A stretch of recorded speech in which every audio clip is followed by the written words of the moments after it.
a Trump policy is unfortunately being continued by Biden, and it's a terrible Trump policy, as most of them are. So The Intercept says, Biden looks to extend Trump's bolstered mandatory minimum drug sentencing.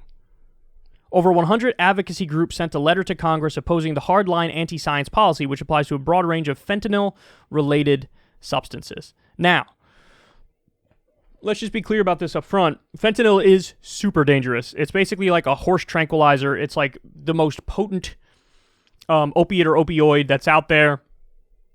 Honestly, I really don't even know. I guess they made it for like the most extreme cancer patients who are in terrible pain, but it really is a terrible substance. It can kill you with just a small amount. And so I'm not like, I want to make that point clear up front that fentanyl actually is terrible and dangerous and probably shouldn't even really exist. But having said that, yes, what he's doing is saying, let's do mandatory minimums for drug dealers who sell stuff that have any trace amounts of fentanyl. So the current law imposes a 5-year mandatory minimum. So if you're a drug dealer and you sell something that happens to have fentanyl in it, 5-year mandatory minimum and 40-year maximum sentence.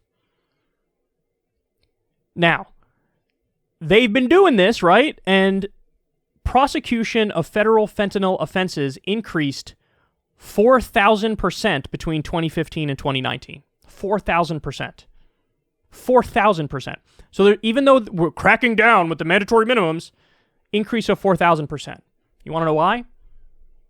Because this approach doesn't work. If your crackdown on fentanyl with mandatory minimums was going to work, why was there a 4,000% increase while the policy was in place? Because it has nothing to do with that. You're not deterring that from happening. Usually, when fentanyl is in heroin or in some other substance, it's cut with it because it was made on the black market. So, in other words, you're just exacerbating the problem further. If you really wanted to get rid of the overdose deaths from fentanyl, what you do is legalize, tax, and regulate drugs, and that people would be able to get a more reasonably powered opiate or opioid, and they wouldn't die from overdosing. By the way, guys, this is how Philip Seymour Hoffman allegedly died, is that he went and got heroin, and he took what would have been his normal dose of heroin, which he's done a million times before, but it was laced with fentanyl, and so he overdosed and he died. So fentanyl's a real problem, but the way you solve the problem is the exact opposite of what they're doing. If you throw the book at somebody and lock up a dealer who probably doesn't even know fentanyl's in his own shit, right? Because these things are removed. There are multiple layers to this drug dealing stuff. If you do that, you're not disincentivizing it because people don't even know that it's in their thing.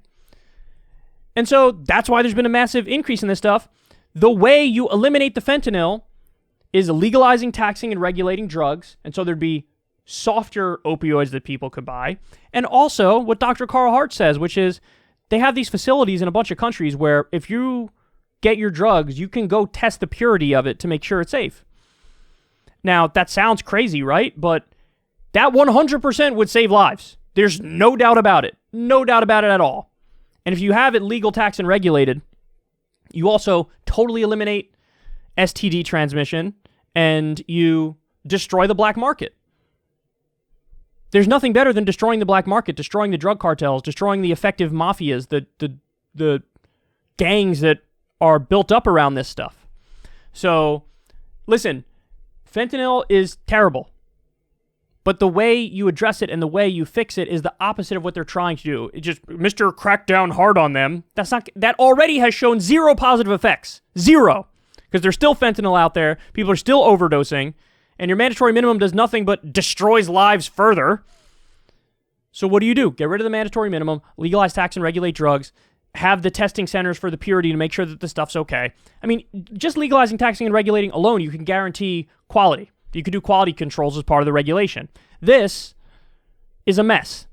And this is going to lead to more lives being ruined. And again, I want to reiterate this point because I think it's important. A lot of the people who are selling this don't even know that there's fentanyl in the stuff that they're selling because they're not the ones who directly cut it. So you get a low-level dealer from the street who's, just probably has zero other opportunity in the place that they're living, and this is how they pay the bills.